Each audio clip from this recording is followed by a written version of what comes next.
자, 여러분 반갑습니다. 우리 나도공에서 한국사 기출문제집을 발간했습니다. 그래서 우리 한국사 처음부터 끝까지 쭉 진행되는 전 범위의 기출문제들을 단원별로 살펴볼 거고요.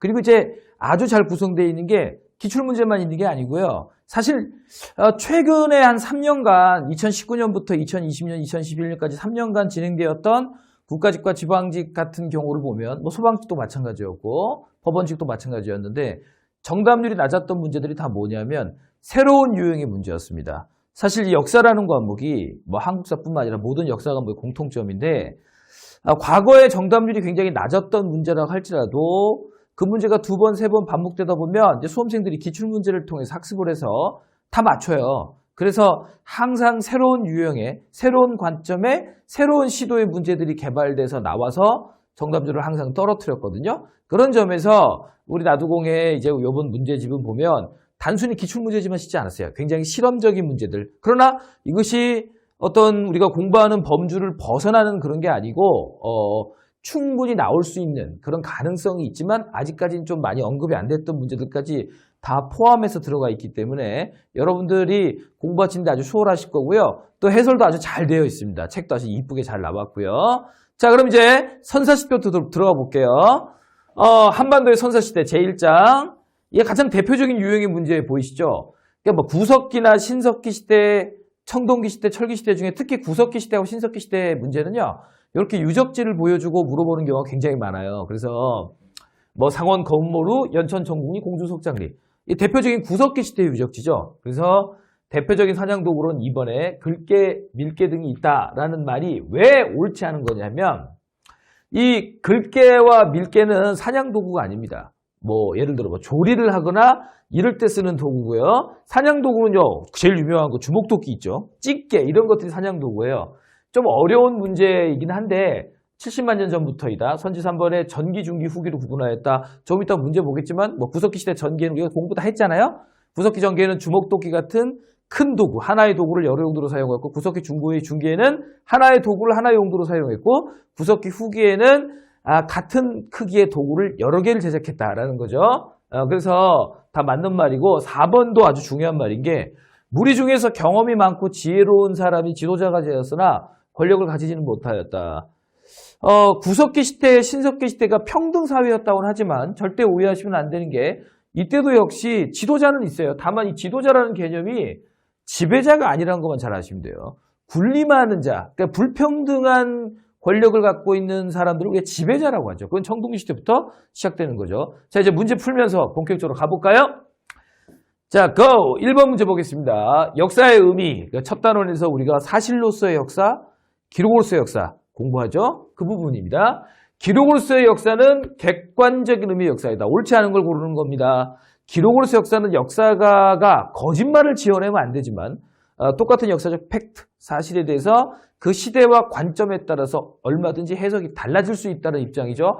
역사는 현재와 과거의 끊임없는 대화이다. E.H. 카. 그런데 선지 1번에 보면 객관적 의미의 역사라고 했어요.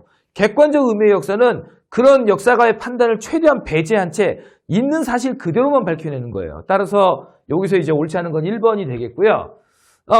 사실로서의 역사는 시간적으로 현재까지 일어난 모든 과거의 시간을 말한다. 좋아요. 3번, 역사를 배운다는 것은 역사가가 선정하고 연구한 기록으로서 역사를 배우는 것이다. 최근에 지금 오늘날 우리나라뿐만 아니라 전 세계적으로 역사가들 대부분은 이 선지 3번의 입장이 있습니다. 왜냐하면 어차피 우리가 과거의 사실을 전부 알 수도 없고요. 그 과거의 사실을 역사가가 취사 선택해서 기록으로 남겨놓은 것을 통해서 우리가 연구를 합니다. 따라서 그 기록 자체, 즉 사료 자체가 이미 주관성이 들어가 있을 수밖에 없죠. 4번, 기록으로서의 역사는 과거의 사실을 토대로 역사가가 이를 조사, 연구와 주관적으로 재구성한 것이다. 아시겠죠? 자, 그래서 1번이 틀렸고요. 자, 그럼 이제 2번 가보겠습니다. 사실로서의 역사에 대한 서술로 알맞은 것은 여러분, 사실로서의 역사라는 건 객관적인 사실을 있는 그대로 드러내는 거고 기록으로서의 역사는 어떤 평가나 판단이 들어가는데 아주 간단해요. 다시 기록으로서의 역사는 판단이 들어가면 그게 기록으로서의 역사예요. 한번 볼게요. 자, 선지 1번 고구려는 요동의 동쪽 천리에 있다. 좋은 밭이 없어서 힘들여 일구어도 배를 채우기는 부족하였다. 여기까지는 뭐 그렇다 치지만 그 다음에 뭐라고 돼 있어요? 핵심적인 구절이 있죠. 사람들의 성품은 흉악하고 급해서 노략질하기를 좋아했다. 자, 파란색으로 할게요. 사람들의 성품은 흉악하고 급해서 노략질하기를 좋아했다.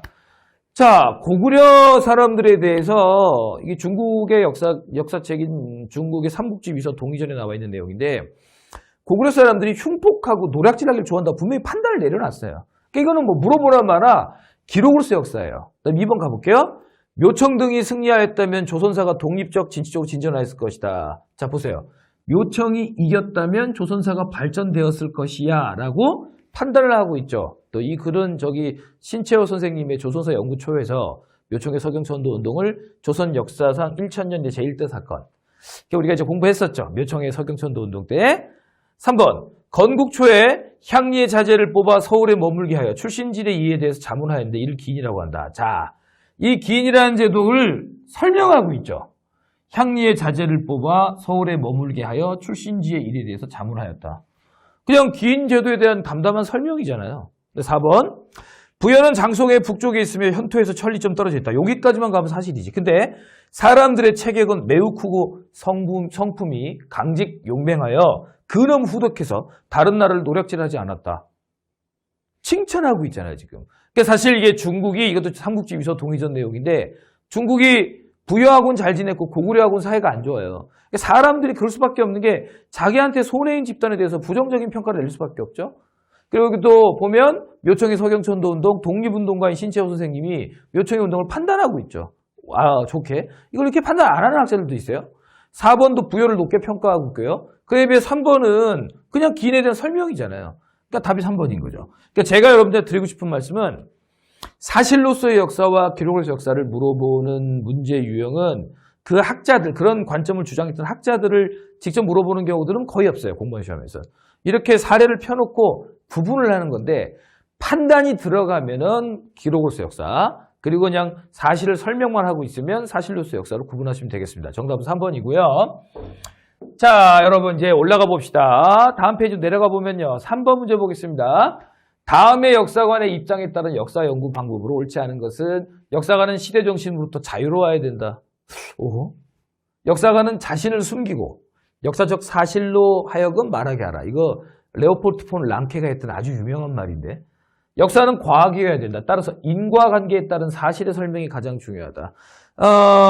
본래 역사학과라는 건 원래 따로 존재하지 않았어요. 유럽은 대학의 역사가 굉장히 오래됐죠. 옥스퍼드나 케임브리지 같은 대학들은 벌써 800년, 700년이 되었죠.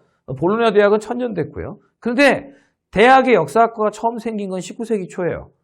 당시 베를린 대학의 철학 교수였던 프리드리히 폰 헤겔이 정신적 변증법, 그 당시엔 굉장히 히트했었죠. 인간의 이성에 의한 정신적인 역사 발전을 설명했습니다. 이걸 역사 철학이라고 그러는데 이 헤겔의 역사 철학의 반기를 들면서 역사가는 최대한 자신의 관점이나 자아를 버리고 죽이고 옛날 사실을 과학적으로 인과관계에 따라서 원인과 결과만 밝히면 된다라고 랑케가 주장을 하면서 역사학과를 처음 창설합니다. 그 이제 근대 역사학의 아버지라고 부르는데 이게 사실로서의 역사입니다. 다만 그 랑케조차도 자신의 역사서에서 저 랑케는 제가 석사 과정 때 정말 열심히 공부했던 주제라 랑케만 가지고도 한 6박 7일 얘기할 수 있지만 딱 1분만 얘기할게요. 그 랑케조차도 과거의 사실을 설명할 때 자기 관점이 들어가 있어요. 프랑스 혁명에 대해서 굉장히 비판적인 글을 써놨거든요. 아니 그러니까 여러분들 어떤 인간도 완전히 객관적일 수는 없어요. 따라서 이런 관점이 과연 가능한지에 대해서 좀 회의적이라 오늘날의 역사가들은 대부분 기록으로서의 역사의 입장이 있습니다. 하지만 지금 여기 설명에 나와 있는 이 입장은 엄연히 사실로서의 역사라고 할 수 있겠죠. 그러면 자, 이 입장에 따른 설명 방법은 옳지 않은 것이니까 기록을 고르면 되죠. 아까 뭐라 그랬죠?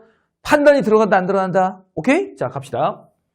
자, 고대 무역항인 당항성에 가서 토성의 길이를 측정하였다. 정확하게 측정해야 되겠죠. 토성이 아름답다, 못생겼다 하는 소리가 아니잖아요. 2번, 김부식의 삼국사기에는 불교 관련 기사가 거의 없다. 김부식의 삼국사기에 불교 관련 기사가 거의 없는 이유가 뭘까요? 삼국시대야말로 불교가 발전했던 시대인데 특히 신라나 이런 나라들은. 그런데 김부식의 삼국사기에 불교 관련 기사가 거의 없는 이유는 김부식 본인이 불교를 그다지 좋아하지 않았기 때문에 불교 관련 이야기를 최소화시켰기 때문입니다. 따라서 김부식의 자신의 관점이 들어가 있죠, 삼국사기에. 그러니까 이거 기록으로서 역사죠. 그러니까 답은 몇 번이에요? 이거 2번이죠, 2번. 아시겠죠? 기록으로서 역사잖아. 오케이? 자, 이렇게 없는 이유는 김부식의 관점이 들어가 있기 때문입니다. 유학자로서의 김부식의 관점. 3번, 돌무지 무덤이 서울 속천동 고분군과 만주의 장군총을 비교하였다. 형태나 이런 걸 비교했다 이거예요. 4번, 고려시대 관료 중에서 과거 합격자와 무름으로 등용된 사람의 명단을 정리했다. 자, 보세요.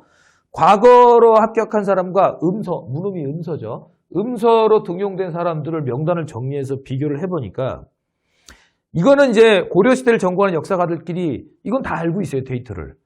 그런데 어떤 학자들은 이거에 대해서 봐라, 음서로 진출한 사람이 이렇게 많으니 고려는 관료제 사회라기보다는 귀족 사회다. 그에 비해 또 어떤 분들은 음서로 진출한 사람이 이렇게 있지만 음서로 진출한 사람들 중에서도 상당수가 결국엔 다시 또 과거를 쳤다. 그래서 고려는 관료제 사회다.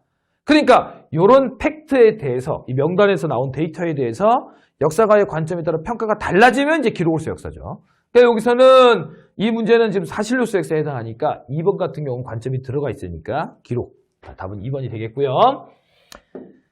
자, 여러분, 그 다음에 여기 이제 문제 아주 재밌는 문제가 있습니다. 이제 선사시대로 들어가 봐야 되겠죠? 다음 중 한반도 신석기인의 생활에 대한 설명으로 옳지 않은 것은 땅을 넓게 파서 움집을 짓고 살았다. 네, 신석기 시대부터 움집을 짓고 살기 시작했죠? 2번, 일부 지방에선 벼농사가 시작되었다. No.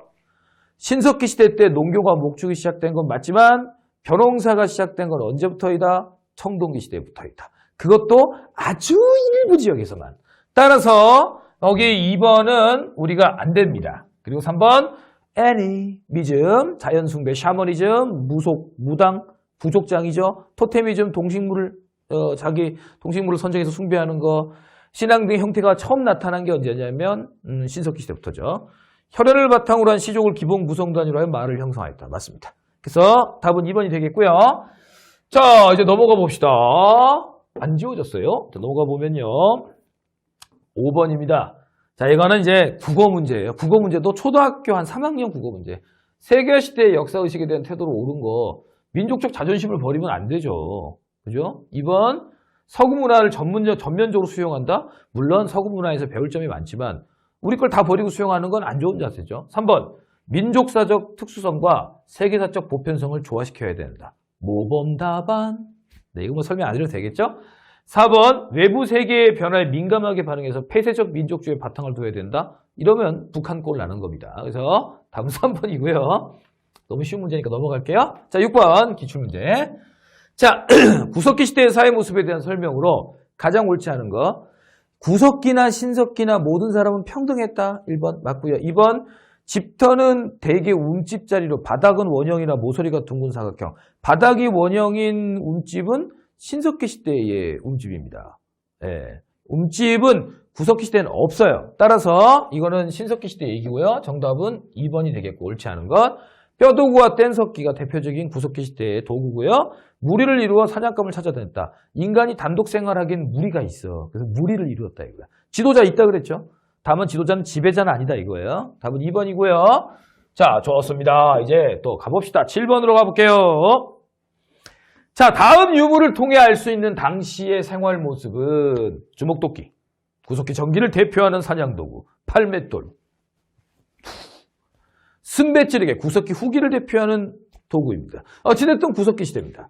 음식물을 조리하거나 저장할 수 있게 되었다. 조리야 구석기인들도 이미 불을 사용할 수 있었기 때문에 조리할 수 있었겠죠. 그러나 저장은 무슨 얼어 죽을 저장입니까? 저장은 토기가 나와야 되는데 토기는 무슨 시대부터 나온다? 신석기 시대부터 나온다는 걸 명심해야 되죠. 오케이? 2번, 옷이나 그물을 만들어 사용했다. 옷이야 짐승의 가죽을 벗겨서 입을 수 있습니다. 그러나 뭐가 잘못됐죠? 그물은 실을 뽑을 수 있어야만 만들 수 있어요. 역시 가락바퀴 같은 게 개발돼야만 될 수 있어요. 가락바퀴 언제 나왔죠? 던킨 도너츠 기본형으로 생긴 가락바퀴 신석기 시대부터 등장하는 거죠. 자, 3번 이삭을 잘라 추수하였다.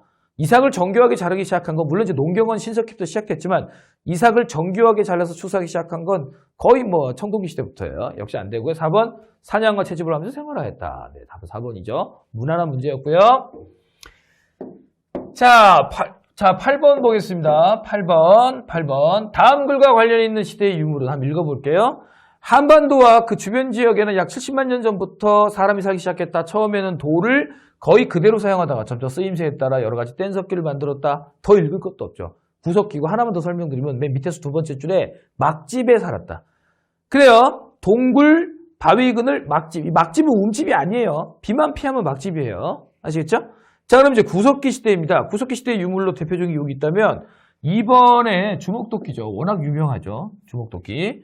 거푸집은 금속을 녹일 때 만드는 틀, 붕어빵 틀, 반달돌칼, 청동기 시대의 대표적인 돌 농기구, 청동기, 빗살무늬 토기, 신석기 시대의 토기가 되겠죠. 자, 갑시다. 네, 다음 문제로 가볼게요. 이제 9번 문제입니다. 다음 자료에서 선사시대와 역사시대를 구분하는 중요한 기준. 이 좋은 문제야. 아마 이게 공무원 시험에서 자주 나오는 유형의 문제가 아니기 때문에 그냥 드립다 한국사를 조금의 이론적인 관점도 없이 달달 외우기만, 요약장만 펴놓고 외운 학생들은 아마 이런 거 못 풀어요. 네, 그래서 그렇게 공부하면 안 된다고 누누이 강조했죠. 자, 이 시기의 사람들은 이전의 식량 채집 생활 단계에서 농경과 목축을 하기 시작하였다. 이로써 인류의 생활은 크게 변화했다. 이후 철기를 사용하게 됨에 따라 농업 생산력이 발전하였고 그때까지의 청동기는 의식용 도구로 변화했다. 한편 철기와 함께 명도전, 오수전, 반량전이 사용되었고 창원 다우리 유적에서는 남단까지 한자가 보급되었다. 여러분, 자 여기 보세요. 선사시대하고 역사시대를 구분하는 기준은 세계사적인 보편성이 있습니다. 그 기준이 뭐냐면 첫째는 청동을 비롯한 금속기를 사용하느냐. 근데 물론 이제 주요 문명 중에 그 잉카 문명 같은 경우는 금속을 거의 쓰지는 않았어요. 하지만 뭐 일반적으로 이렇게 얘기하죠. 그리고 계급이 발생하였느냐. 왜냐하면 계급이 발생해야 국가가 등장할 수 있거든요. 여러분 국가는 어찌되었든 간에 강제력이 있어야만 국가가 형성돼요. 국가에서 우리가 꼭 하고 싶은 것만 하고 사나요? 그렇지 않습니다. 국가는 강제력이 있어야 되고 강제력은 불평등에서 시작되는 거예요. 지금의 민주국가는 그 강제력을 국민의 합의에 의해서 결정할 뿐이지 기본적으로 국가가 강제력을 가지는 사실은 변함이 없어요. 그러니까 완전히 평등한 사회에서는 강제력이 있을 수가 없어요. 그러니까 계급이 발생하고 불평등이 시작돼야만 국가가 형성되는 겁니다. 자, 그리고 또 하나의 기준이 뭐냐면 국가마다 주요 고대 문명마다 조금씩 차이는 있지만 문자, 문자를 사용했다는 거. 언어야 옛날부터 우리가 썼죠. 우리 원시인 때부터. 근데 글자를 사용했다는 거. 뭐 이런 것들이 선사시대와 역사시대, 히스토리와 프리히스토리의 구분점이 됩니다. 그러면 여기 보시면 식량 채집이야 구석기부터 했고요. 농경과 목축도 신석기 시대에 농경과 목축이 시작됐잖아요. 근데 우리가 신석기 시대를 역사시대로 하지 않거든요. 그리고 명도전, 오수정, 반량전은 돈인데요. 중국 돈인데 자, 상당히 많은 문명 지역에서는 문명이 시작됐음에도 불구하고 사용이 안 된 지역들도 있어요. 근데 여기 보면 뭐가 나와 있죠? 한자. 그렇죠. 글자, 문자. 그렇죠. 네. 그러니까 선사와 역사를 구분하는 기준, 청동기 같은 금속의 사용, 계급과 국가의 발생, 한자. 답은 4번이 되는 거죠. 물론 여러 문명 사회에서 글자가 발명이 안 된 사회들도 있긴 있습니다만 일반적이고 보편적인 유형을 좀 설명드리는 겁니다. 아시겠죠? 답은 4번이고요. 자, 다음 문제. 1960년대 전반 남북한에서 각기 조사 발굴되어 한국사에서 구석기 시대의 존재를 확인시켜준 유적. 여러분, 이 동아시아의 구석기 유적 발굴은 상당히 좀 시간이 늦어요.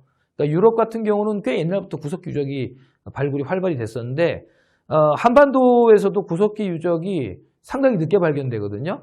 남한에서는 공주 석장리, 그리고 북한에서는 한북, 웅기, 굴포리가 가장 옛날의 구석기 유적이라는 게 아니고 가장 오래전에 발견된 구석기 유적이에요. 그래서 여기 보시면 2번에 공주 석장리 그리고 웅기, 굴포리.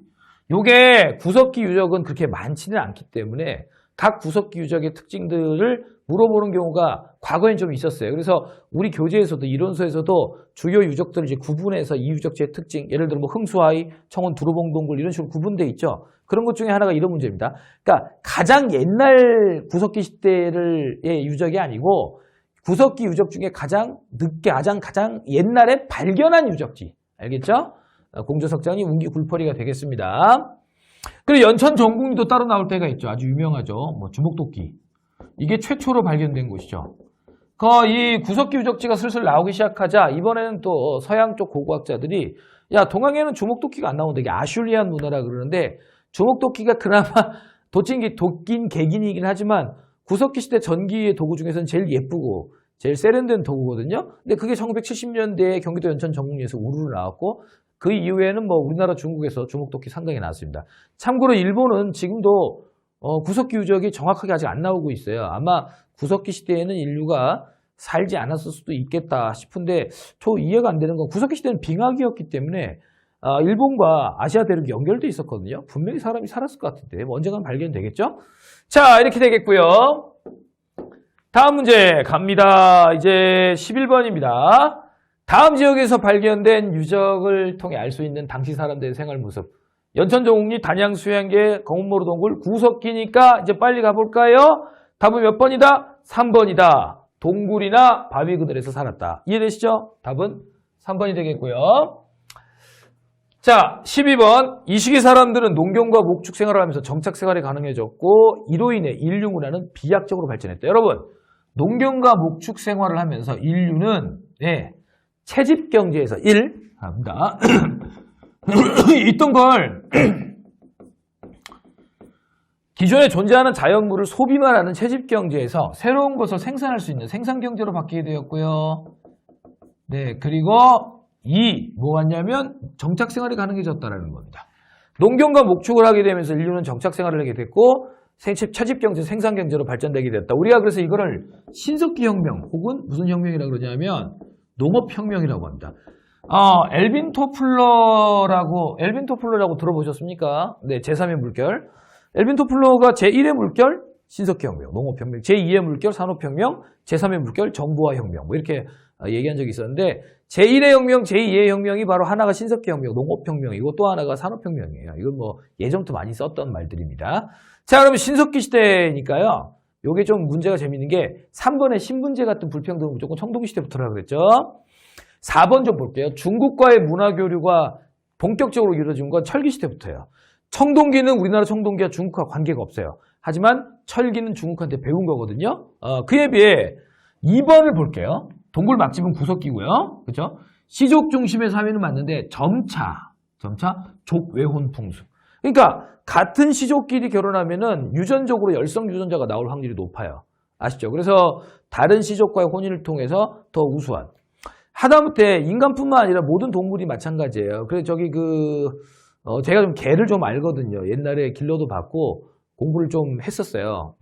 그런 쓸데없는 공부를 많이 해요. 그런데 제가 아는 그 선생님 한 분이 혼자 사니까 좀 외로워가지고 시베리안 허스키를 하나, 새끼를 하나 데리고 온 거예요. 근데 문제는 이제 시베리안 허스키가 나중에는 꽤 커지죠. 꽤 커지는데 이미 6개월 만에 폭풍 성장을 했는데 이 양반이 바쁘니까 한 12시간 집을 비웠다가 돌아오면 막 놀아달라고 괴롭히고 해서 기훈아 안 되겠다. 개 하나 더 들여놔야 되겠다. 차라리 그 집 마당이 있거든요. 그 집이. 둘이서 좀 재밌게 살게 해야지. 아우 내가 이거 일일이 신경 쓰니 힘드네. 라고 해서 첫째, 형님 시베리안 허스키 형님 개가 그 수컷 아닙니까? 그렇지. 그러면 비슷한 크기 비슷한 나이에 수컷을 들이면 큰일 납니다. 100% 둘이 싸움 납니다. 그럴 거면 차라리 상대를 압도할 수 있을 정도로 더 강한 개를 데리고 오든지 아니면 더 약한 개를 데리고 와서 서열을 매겨야 되는지 비슷하면 맨날 싸웁니다. 그래? 그럼 어떻게 해야 돼? 암컷을 데리고 오면 안 싸웁니다. 그래? 하면서 그 얘기를 하는 거야. 야 그러면 순종 보더콜리를 내가 하나 구해올라 한다. 그래서 제가 보더콜리는 우리나라에 처음에 들어올 때 몇 마리 안 들어왔기 때문에 근친교배를 너무 많이 해가지고 대부분이 우리나라 보더콜리들은 좀 병을 앓는 경우가 많아서 형님 속 썩을 수 있습니다. 그냥 믹스가 최고입니다.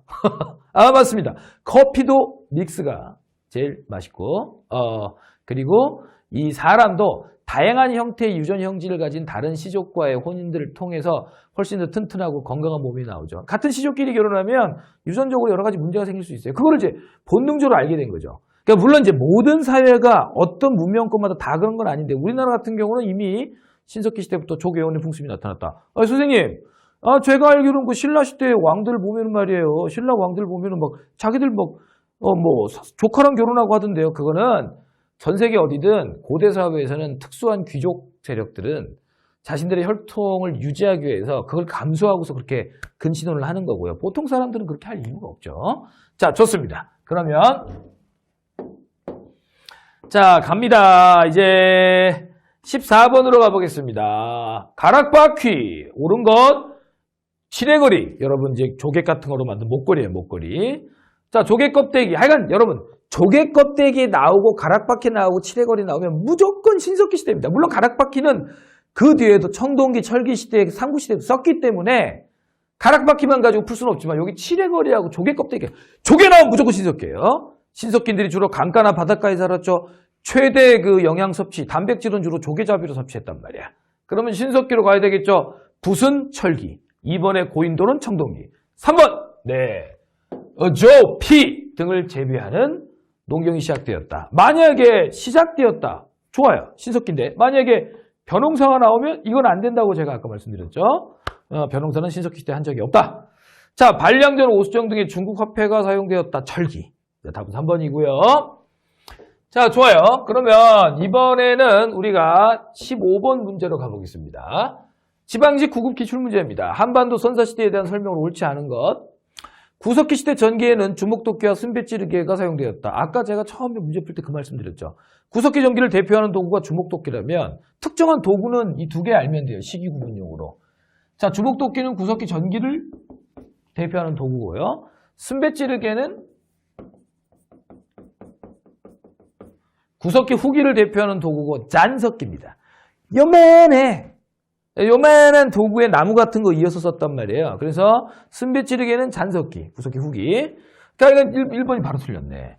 자, 2번 신석기 시대 움집은 원형이나 모서리가 둥근 사각형. 나는 이거 볼 때마다 제일 이해가 안 돼. 모서리가 둥근 사각형이 어디 있어요? 말 자체가 모순이긴 하지만 그 사각형인데 약간 끝 지점이 동글동글한 사각형이라는 모순된 언어긴 하지만 그렇게 이해해 주세요. 그러니까 동글동글하면 신석기 시대 움집, 네모나면 청동기 시대 움집. 자, 조개를 많이 먹었다. 그리고 청동기 시대 유물, 비파형 동검, 붉은 간토기, 반달돌칼, 홈자기. 이 반달돌칼 청동기 시대의 대표적인 농기구입니다. 전 세계 어디에도 청동기 농기구는 거의 나타나지 않아요. 물론 이제 멕시코 아스테카 문명이나 이런 데서는 청동제 농기구가 나오는 것도 있습니다만 거의 예외가 없습니다. 그래서 석기를 썼는데요. 다만 이 반달돌칼은 신석기 시대에는 없었던 농기구입니다. 아시겠죠? 답은 1번이고요. 자, 그 다음에 16번 갑니다. 다음의 사실이 처음 발생했을 때의 모습으로 오른 것. 태양과 물을 숭배. 애니미즘. 곰과 호랑이 숭배. 토테미즘. 조상영혼. 샤머니즘. 신석기 시대에 처음 등장했다 그랬죠. 그럼 신석기 시대에 해당되는 거. 신석기를 대표하는 토기. 무슨 토기? 빗살무늬 토기. 답은 2번. 다음 17번. 자, 시족별로 20, 30명씩 무리를 이루어 생활했고 공동노동, 공동구배, 공동체적인 삶을 영위했다. 이게 언뜻 보면 구석기 시대 같잖아요. 근데 여러분 이 시족이라든지 또 일부 신석기 시대 지역에서는 부족도 나타날 수도 있어요. 그러니까 시족이나 부족 단위가 나오고 그 다음에 평등한 사회라고 하면 신석기 시대로 가야 돼요. 알겠죠? 구석기 시대에도 무리를 지어 살았지만 이걸 시족 단위라는 표현을 쓰지 않습니다. 이 용어 자체가 이제 학문적인 용어이기 때문에 쉽게 이해하시면 됩니다. 그럼 신석기 시대인데 뼈바늘로 옷을 지어 입었다. 자, 여기 보면 너무 쉬운 게요. 바로 1번이죠. 가락바퀴와 뼈바늘로 실을 만들어서 옷을 지어 입거나 그물을 만들거나. 2번은요. 자, 여기 중요한 말 나옵니다. 잉여 생산물. 생산력이 발전돼서 남는 생산물이 등장하면 요거를 독점하는 세력이 등장하고 잉여 생산물의 축적이 뭐로 한다? 계급의 분할로 가게 되는 겁니다. 도대체 불평등은 왜 생기는 것인가? 이 생산력이 발전해서 잉여 생산물이 등장하자 불평등이 발생하죠. 3번 야산이나 구릉은 청동기 시대의 대표적인 거주지고요. 신석기 시대는 큰 강가나 바닷가. 그러니까 우리가 어디 살고 있냐에 따라서 그 사람 직업을 알 수 있죠. 큰 강가나 바닷가에 살았다는 건 이 사람들이 주로 조개잡이나 물고기잡이를 많이 했다는 걸 알 수 있고 야산이나 구릉은요. 농경이 중심이 됐다는 걸 역설적으로 보여줘요. 우리나라나 중국은 여름에 비가 왕창 내리기 때문에 큰 강 바로 옆은 강물이 너무 넘쳐가지고요. 오히려 이걸 개간하기 전까지는 갈대밭이었어요. 갈대밭. 따라서 조금 떨어지고 물은 흐르되 조금 작은 물이 흐르는 데서 주로 농사를 짓고 살았다. 청동기 시대에는. 반달돌칼 홈자기. 반달돌칼 청동기 시대 농기구죠. 자, 좋아요. 갑시다. go. 자, 그 다음에 18번입니다. 미추체인 이 시대의 사회 모습으로 오른 것. 황해도 봉산 집단이와 평양 남경에서 좁쌀이 나왔대. 좁쌀은 쌀이 아니죠. 조죠, 조. 그죠? 그리고 더 중요한 말이 나오는 게 농경의 발달로 수렵과 어로가 경제생활에서 차지하는 비중이 줄어들기 시작하였지만, 여기 체크해 볼게요. 하였지만 여전히 식량을 얻는 중요한 수단이었다. 뭐가요? 수렵과 어로가. 네. 그러니까 여러분, 신석기 시대에 농경이 시작됐다고 해서 농업이 중심 산업이 됐다고 생각하면 큰일 납니다. 우리나라는 그 토양의 생산력이 그렇게 되게 좋은 나라가 아니기 때문에 신석기 시대 기술력으로는 농경만 가지고는 살 수 없어요. 그러니까 농업은 부업이고요. 그리고 주업은 여전히 물고기 잡이나 사냥 채집이었다라고 이해하셔야 돼요. 자, 그러니까 이게 신석기 시대의 모습이란 말이에요. 따라서 이제 좀 겹치죠. 1번은 사유재산이 나오면 불평등의 시작이니까 청동기. 2번, 자 보세요. 환호를 둘렀다. 와, 이 환호가 아니잖아요. 도랑, 방어시설. 전쟁이 시작되니까 도랑을 파지. 그러면 청동기 시대부터인 거지. 방어시설, 목책이라든지, 자, 앞서 써볼게요. 목책이라든지 환호 같은 방어시설이 나오면 전쟁이 시작됐다는 거 청동기 시대부터라고 이해하셔야 돼요. 자, 요거. 예전에 몇 년 전에 나왔던 문제 선지죠. 흑요석의 출토 사례로 보아 원거리 교류나 교역이 있었음을 알 수 있다. 여러분, 흑요석이라는 게 화산지대에서만 나오는 돌입니다. 그러니까 우리나라에서는 저 백두산 일대나 아니면 바다 건너 일본 큐슈. 근데 강원도 양구 상무룡이라든지 또 여러 유적에서 구석기 신석기 유적에서 또 부산 동삼동 신석기 유적 같은 데서 흑요석이 나와요. 이거는 뭐냐? 원거리. 멀리 있는 지역하고 교류했다는 걸 알 수 있죠. 아니면 거기 있던 사람들은 이주를 할 수도 있고. 왜냐면 거기는 그런 돌이 없거든요. 그러니까 요 신석기, 심지어는 요 선지는 구석기로 갖다 붙여도 돼요. 강원도 양구 상무룡기. 거긴 군대밖에 없어요. 화산지대가 없단 말이에요. 근데 거기서 나온 구석기 유적에서도 흑요석이 나왔어요. 답은 3번이고요. 4번. 집자리가 여러분 신석기 시대 집도 움집이고 청동기 시대 집도 움집이고 심지어는 삼국시대까지도 민중들은 주로 움집에 살았어요. 다만 우리가 삼국시대 움집의 형태는 배우지 않아요. 다만 신석기 시대의 움집은요. 발굴을 해보면 제가 발굴은 2년 넘게 했던 사람이죠. 원래 고고학연구소로 갈까 국립대 교직원으로 갈까 고민하다가 국립대 교직원을 선택했었거든요. 공무원 별정직을. 고고학연구소는 정규직이었는데 공부를 계속 더 하고 싶어서 국립대 교직원을 선택했었는데 예전엔 좀 후회할 때도 있었어요. 네, 왜냐하면 그게 되게 안정적인 직장이고 이 고고학 발굴도 하면서 수당도 따로 붙거든요. 6급 공무원 대우로 들어가는 건데 그때는 젊을 때라 좀 철이 없어서 계속 공부를 해서 교수가 되고 싶었거든요. 뭐 어찌됐든 지금은 이제 막 학원 가서로 돈도 많이 벌고 해서 후회는 없습니다만 그때 그런 일이 있었는데 왜 저를 교수님이 글로 이제 추천을 계속 했었냐면 우리 학교에서 발굴 경험이 제가 제일 많았거든요. 좀 직접 찾아가서 발굴도 하고 뭐 2년 넘게 발굴을 해봤는데 이게 발굴을 해보면요. 정말 신석기 시대 유적지 발굴은 좀 재미가 없어. 왜냐하면 움집이나 이런 집자리도 다 똑같고요. 뭐 규모의 차이도 없어요. 여기 보시면 주거용만 나오면 신석기 시대예요. 근데 여기 추가로 뭐 창고니 작업장이니 뭐 집회소니 공공의식장소. 그러니까 우리도 마찬가지잖아요. 서울특별시든 인천광역시든 집만 있는 게 아니잖아요. 네, 체육관도 있고 극장도 있고 마트도 있는 거잖아요. 이런 다양한 형태가 나타나기 시작한 건 언제부터다? 청동시대부터이다. 그러니까 만약에 시험 문제에서 역으로 집자리는 주거용 흔적만 나왔다 하면 신석기 시대, 주거용 이외에도 다양한 게 나왔다면 청동기 시대가 되겠습니다. 답은 3번이고요. 자, 다음에 갑시다. 네, 19번입니다. 다음은 어느 시기의 집토에 대한 거다. 그럼 집의 모양을 가지고 구분한다 그랬죠. 근데 직사각형의 모양이 움집이래요. 이미 청동시대예요. 거기다가 일부 지역에서는 지상가옥. 요게 한번 줄 거 볼게요. 지상가옥이 나타나려면요. 여러분 그냥 지으면요. 집이 무너지고요. 그 밑에 기초 공사를 해야 돼요. 즉 주춧돌을 깔아야 되거든요.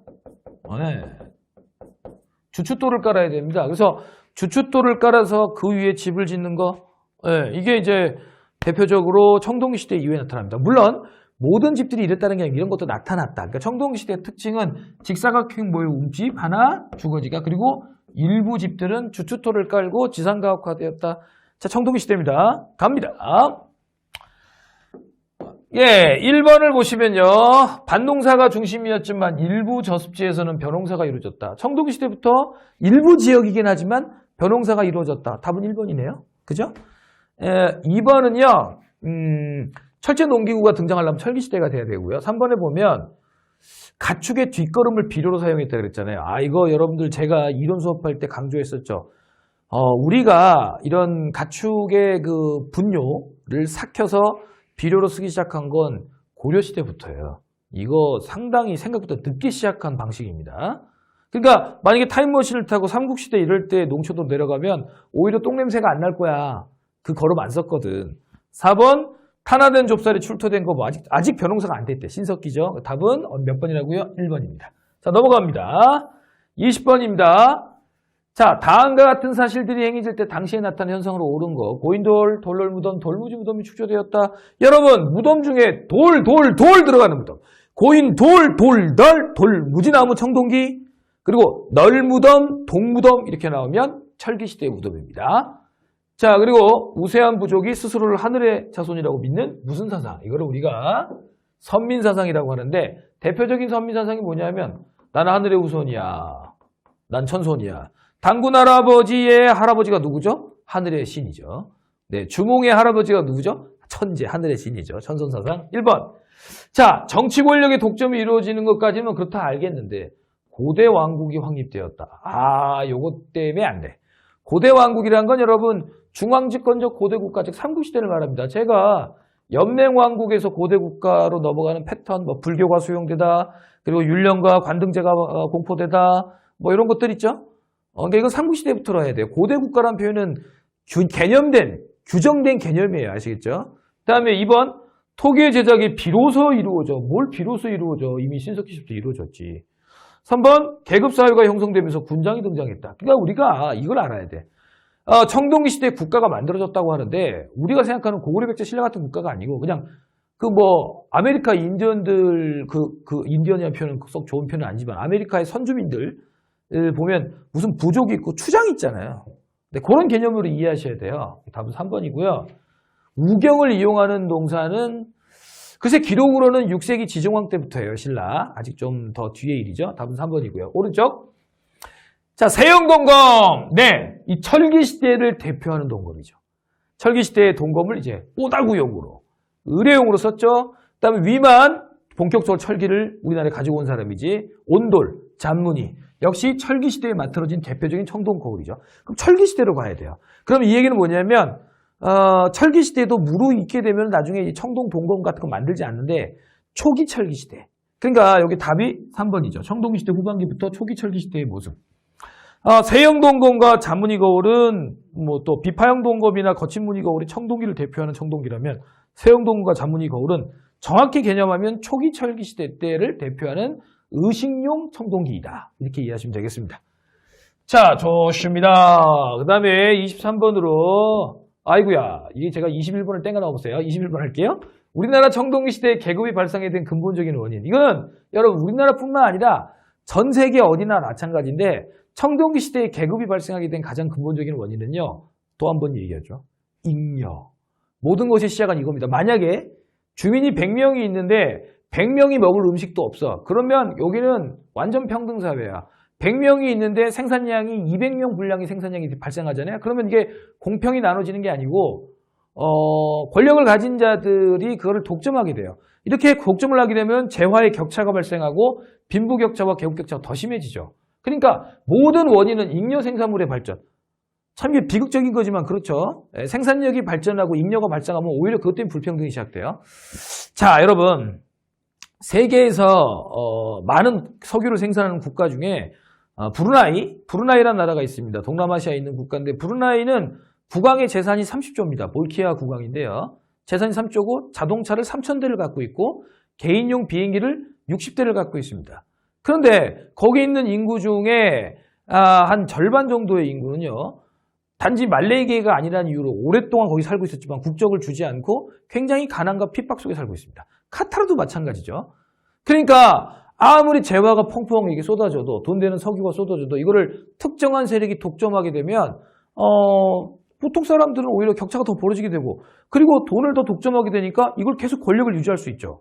세상 사람들이 이렇게 못했다니까. 그러니까 노르웨이 같은 나라가 대단한 게 이게 이제 근대 이후의 현상인데 노르웨이가 지금 세계에서 제일 잘 산 나라 중에 하나인데 석유가 쏟아져 나오자 이것을 특정한 대기업들이나 특정한 세력이 독점하지 못하게 하려고 전부 국가가 운영합니다. 그리고 거기 나와 있는 모든 원유에서 나오는 자산을 모든 국민에게 똑같이 나눠줍니다. 근데 이거는 이제 특수한 경우고요. 대체로 새로운 재화가 발굴되고 잉여생산물이 발생하면 오히려 그걸 독점하는 세력이 불평등을 심화시키고 그것 때문에 불평등이 또 더 심해지게 되는 거죠. 예, 답은 2번이고요. 자, 그리고 아까 보셨던 22번 했고요. 23번 가볼게요. 암사동 선사 유적지를 물어봤어요. 암사동은 신석기 시대의 대표적인 유적지이죠. 그래서 관계가 없는 거 빗살무늬 토기 신석기를 대표하는 토기고요. 농경 생활이 시작됐지만 아까도 얘기했지만 여전히 수렵이 의존하였다. 움집의 규모는 크지 않아요. 4명 정도 사는 규모. 원룸이에요. 집터는 직사각형이다. 지상가로 나타난다. 무조건 청동기 시대부터라고 그랬죠. 답은 4번이죠. 네, 좋아요. 자, 24번입니다. 청동기에 대한 설명으로 옳은 거. 부족은 혈연을 바탕으로 한 시족을 기반으로 단위로 하였다. 움집의 구조는 장방에서 둥근 모양으로 표현했다. 둥근 모양에서 장방. 장방이라는 표현을 일부러 써줬어요. 여기 출제자가. 왜냐하면 정말 잘 만든 겁니다. 직사각형이라는 표현을 굳이 장방형이라고 표현하는 게 출제를 하실 때도 있어요. 그러니까 우리가 이런 단어들을 문제풀을 통해서 훈련을 해봐야 되죠. 직사각형이라는 뜻이죠. 3번. 청동으로 된 도끼 등의 공구가 출토되었지만 농기구는 발견되지 않았다. 청동기 농기구가 없다 그랬죠.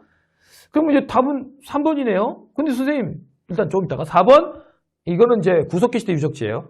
1번은 왜 안 됩니까? 1번도 옳은 거 아닙니까? 하실 수 있겠지만 시족을 기본 구성 단위로 하는 부족이 형성된 건 신석기 시대부터.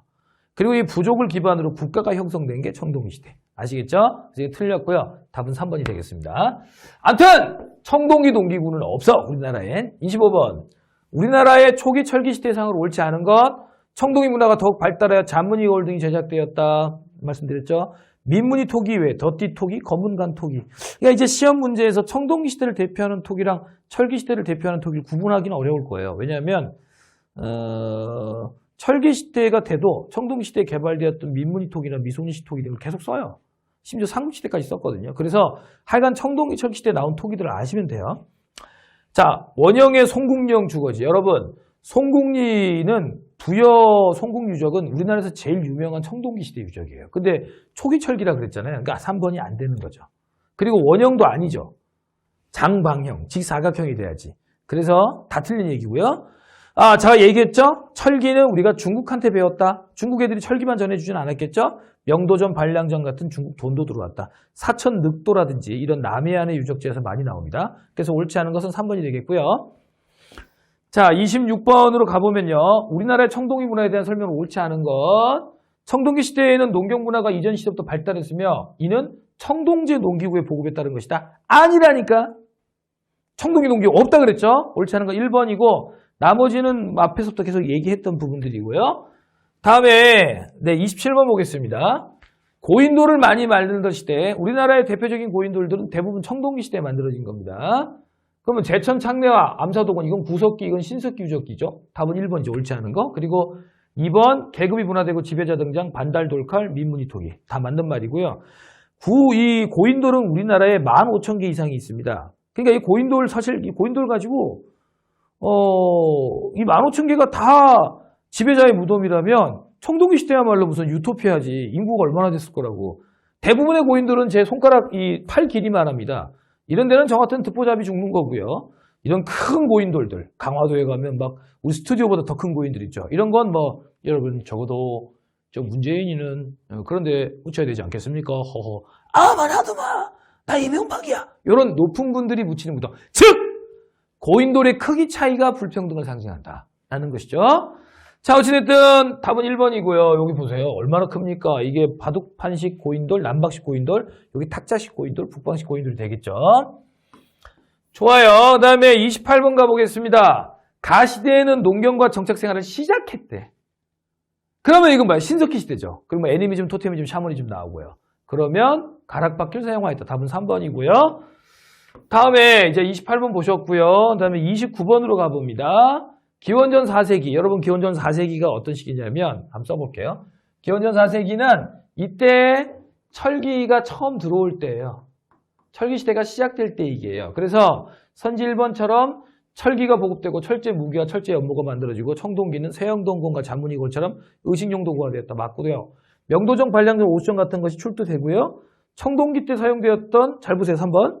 이 시기 유적에서는 청동기 때 사용되었던 세형동검, 잔문이 거울은 발견되지 않았다? 무슨 소리야? 세형동검과 잔문이 거울이 철기 시대 때 발명된 의식용 청동기라니까요. 그러니까 이런 이제 말장난을 조심하셔야 되죠. 3번이고 4번, 설명 잘 돼 있죠. 미문이 토기 그대로 씁니다. 거기에 새롭게 이런 토기들이 추가되는 거죠. 다음 3번이고요. 30번. 철기가 보급됨에 따라 나타나는 현상으로 옳지 않은 것, 철제 무기와 농기구의 사용으로 청동기는 자치를 갖추었다. 이런 거 아니라고 여러 번 말씀드렸죠.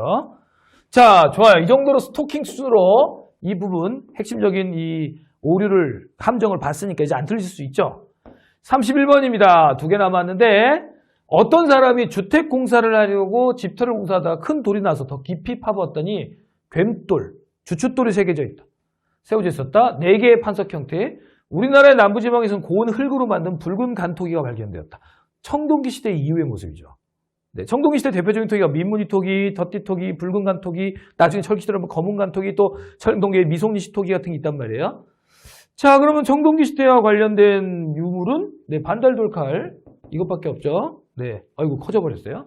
반달돌칼 이것밖에 없죠. 네, 네, 그렇죠.